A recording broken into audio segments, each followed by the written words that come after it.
The U.S. Nationals is basically the Super Bowl of drag racing, plain and simple. This is where East meets West, North meets South, and they all meet together to have a shootout to see who's the best in the world. You have all walks of life from across the globe, from Europe, from Australia, everywhere from Hawaii. They come to the U.S. Nationals, and I can just tell you from a standpoint from my personal experience, my dad and uncle, I was born and raised in South New Jersey, and I remember them just traveling to the U.S. Nationals each year and driving across and going to Indy. They said Indianapolis, Indianapolis is all you heard, because the U.S. Nationals has that prestige to draw everybody, and they all come to this race, and they race this one race like it's their last race on earth. They bring their best of the best parts and pieces. They bring crew members from out of the woodworks that used to be past champions, current champions. They bring them all together, and they come out here and they go to battle. And I think that's what makes this race just so prestigious. And yet, if you don't win a championship and you win the U.S. Nationals, that's like winning a second championship inside itself that year. Handling the pressure of all these intense races, and like we did last year when we won the championship in 2024, there was a lot in line each and every round. But you gotta know how to manage that, how to come in cool, calm, collective, and do you. And our team has been very blessed, but also just, man, truly talented, you know what I mean, on how to handle those situations, man. And when you come into the U.S. Nationals, that's that type of big moment each and every round. But our team's made for this, and I truly believe that that's what makes us who we are, is how we handle those certain situations together. People lie to you all the time and tell you, hey, it's just another race, or hey, I'm just gonna blank my mind out and say it's this. No, it's the U.S. Nationals. But I think for me in general and the people on my team, we thrive for those moments. Like, if you put the work in and you put the effort in before you get there, you are the person that wants the ball in your hands, is because you prepared yourself for those types of situations over and over again, and you're ready to go out there and shine. And all you can do is what you can do. And I think when those situations arrive, our Mako Tools, Lucas Oil, Toyota Hankster's FVP team knows how to get it done, where we just do what we do. We give it all we got, and that's all you can do. And we don't try nothing more, nothing less. We just do what we are capable of doing. And you just hoping and praying most of the time that's enough to get the job done.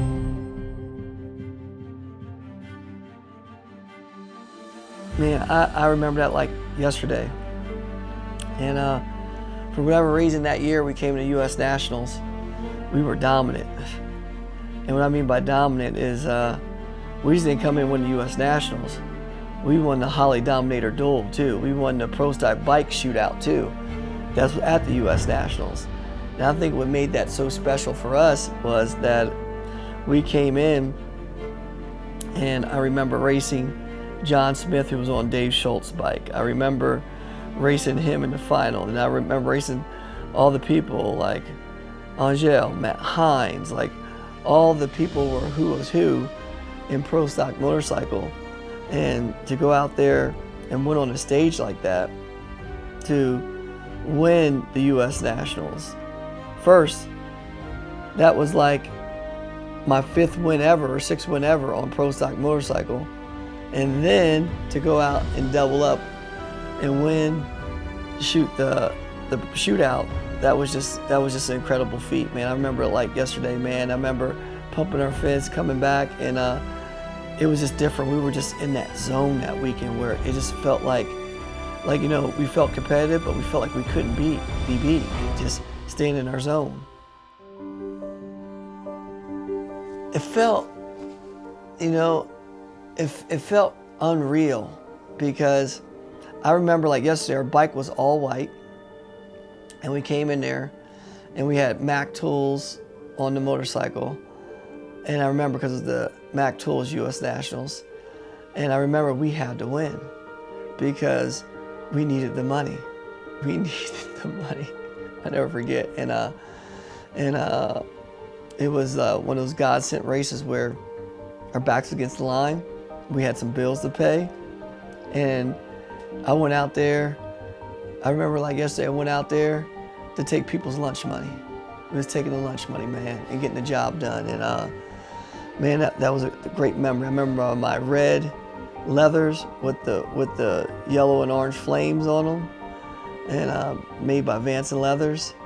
And it was a special deal, special. 2011, I remember distinctly going there, and we're in top fuel. We had another great year that we were running for a championship, and to get to Indy and coming so close at the years before in fuel, you know, because basically, shoot, man, it was basically 3 years before that we couldn't get the job done. And to get there in 2011 and make it to that final round, now I just remember in my mind distinctly going, man, we win this race. Our team could be put up there as one of the teams that won the U.S. Nationals in the quickest and fastest class in NHRA drag racing and top fuel. And I just remember going, man, this is the time to shine. And it's all on the line. And we lit that win light up, that scoreboard came up, man, pandemonium broke out. I wish I could be on the starting line because I could see my guys jumping from the end of the racetrack up and down the starting line still when I jumped out the car. And it felt so incredible, so unbelievable. And I just thought it was an incredible deal to do and to make happen. And man, I'll never forget this day because we became a part of history that you can't be taken away from.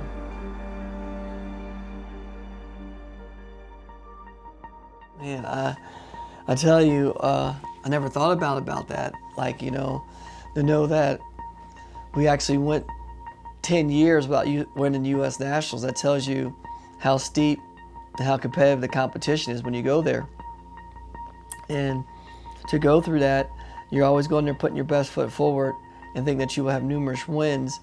But then once you get back into that groove and you start feeling it, where we get back on that pedestal where, you know, you go through those hard times. And we went through some hard times, man. We went through a spout from 2018 to like 2021. We were winning races here and there, but we weren't being talked about like how we used to be, where we were the dominant team. And that, you know, I think that's the biggest thing. It shows you how strong-willed our team is and how we rebuild and how we restructure and went out on our own.